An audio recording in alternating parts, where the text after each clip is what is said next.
Surah Al-Fajr.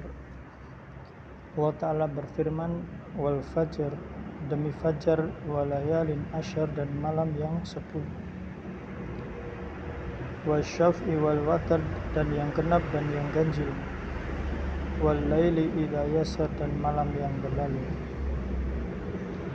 Al-fidzalika qasamu lidhi hijr, pada yang demikian itu terdapat sumpah untuk orang-orang yang berakal. Alam tara kaifa fa'ala rabbuka bi'ad, apakah kamu tidak memperhatikan bagaimana Tuhanmu berbuat terhadap kaum 'Ad? Iram dzatil imad, penduduk Iram yang memiliki bangunan yang tinggi. Allati lam yukhlaq misluha fi bilad, yang belum pernah dibangun seperti itu di negeri lain.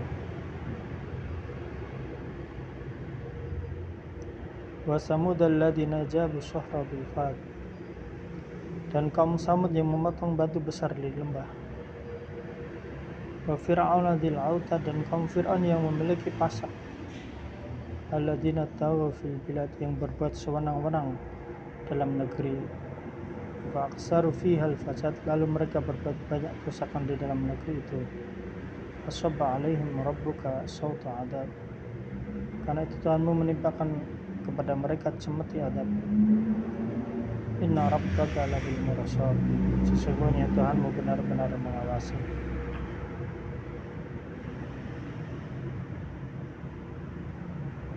Demi fajar, arti fajar telah diketahui, yaitu subuh. Yang dimaksud dalam ayat ini adalah khusus fajar di hari nahar. Dan malam yang 10 malam bulan Dzulhijjah.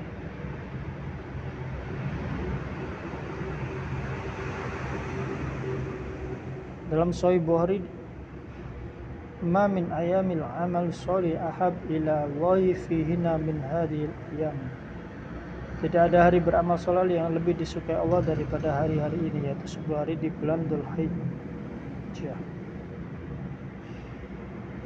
yakni 10 Dzulhijjah. Qalu wala al-jihadu fi sabilillah, tidak juga jihad fi sabilillah. Qala wala jihad, qala wala al-jihad fi sabilillah, tidak juga jihad fi sabilillah. Illa rajulan kharaja bi nafsihi, kecuali seorang yang berangkat dengan hartanya, menyumbangkan jiwa dan hartanya, bi nafsihi wa malihi summa lam yarji min dzalika bi syai'in, kemudian ia pulang tanpa membawa sesuatu apapun. Diriwayatkan oleh Ahmad dari Jabir bahwa Rasulullah Muhammad SAW bersabda, innal asyarul adha, sesungguhnya yang 10 itu adalah 10 hari Idul Adha. Yang ganjil wal witr yaumu arafah, yang ganjil adalah hari Arafah. Wa syaf'a yaumun nahar, dan yang genap adalah hari nahar, karena nahar itu jatuh pada hari ke-10, liqaunihi al-ashir.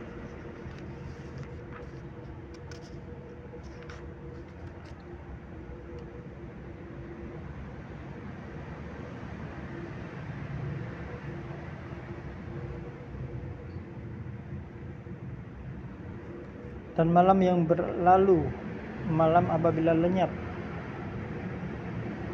Ada yang menafsirkan bila berjalan. Ibnu Abbas mengatakan dan malam apabila lenyap. Ikrimah menafsirkan maksudnya adalah malam berkumpul pada malam Musdalifah. Ibnu Abi Hatim meriwayatkan dengan sanad dari Abdullah bin Amr yang mendengar Muhammad bin Ka'ab al-Qurzi mengatakan tentang firman Allah Ta'ala, malam apabila berlalulah wahai yang berlalu, dan janganlah kamu tampak terang kecuali kamu berada di Musdalifah.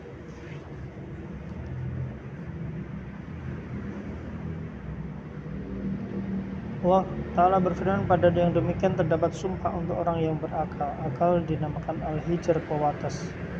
karena akal dapat membatasi manusia dari sesuatu yang tidak layak, baik berupa perbuatan maupun ucapan. Sumpah di sini berhubungan dengan waktu ibadah dan dengan ibadah itu sendiri.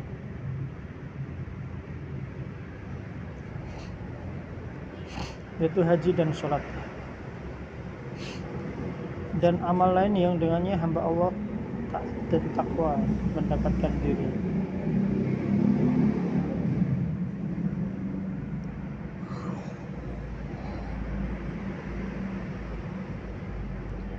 Setelah Allah Ta'ala menyebutkan tentang bukti pengabdian ketaatan mereka,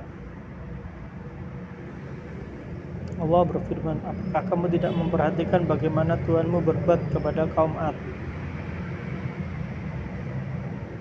Kaum Ad generasi awal adalah putra Ad bin Iram bin Us bin Sam bin Nuh. Mereka tinggal di daerah pengutusan Nabi Hud yang mereka tentang. Kemudian Allah menyelamatkan Nabi Hud dari tengah-tengah mereka serta orang yang beriman, lalu membinasakan mereka dengan angin yang berhembus kencang, dingin, suara memekakkan telinga. Allah telah mengisahkan kisah mereka dalam Al-Quran atas kebinasaan mereka agar dijadikan pelajaran. Penduduk Iram yang memiliki bangunan yang tinggi atau bayan untuk mengenal siapa mereka. Qatadah mengatakan Iram merupakan rumah yang dikuasai oleh kaum Ad. Ini bangunan yang bagus. Yang memiliki bangunan yang tinggi yaitu orang Ad. Yang memiliki orang Ad itu tinggi-tinggi. Namun ada yang menafsirkan sesungguhnya yang dimaksud al-imad adalah bangunan yang mereka dirikan atau tiang-tiang rumah mereka.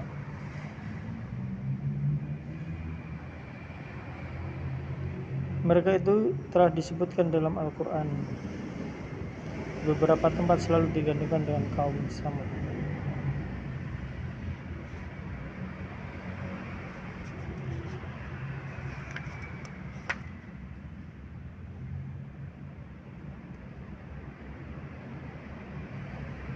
Maksudnya bukanlah memberitakan tentang satu kota atau daerah.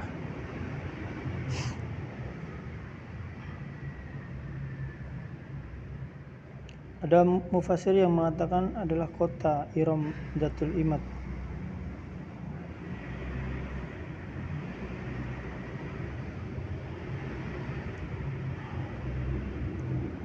Dibangun dari lempengan emas dan perak, istana rumah maupun kebun, kerikil mutiara dan permata, tanah dan pepohonan buah kasturi.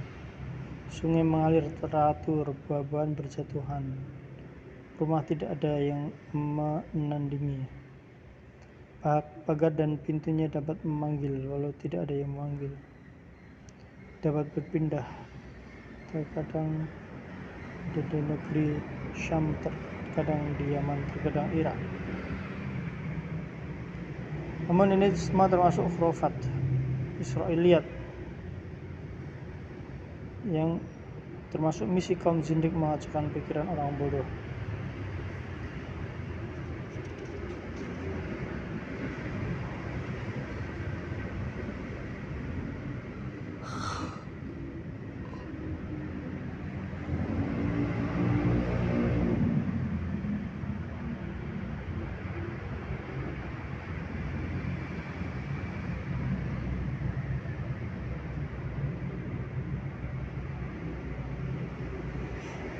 Allah Ta'ala berfirman, dan kaum Samud yang memotong batu-batu besar di lembah.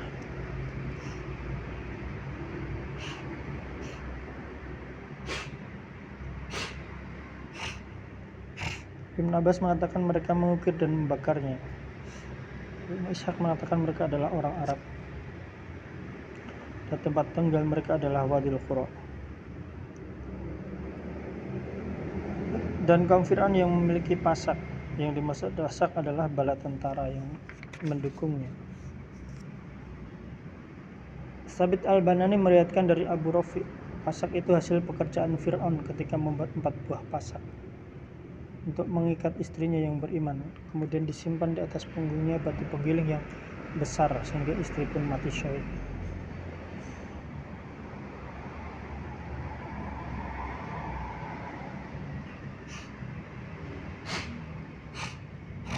Allah Ta'ala berfirman, yang berbuat sewenang-wenang dalam negeri, lalu mereka berbuat banyak kerusakan.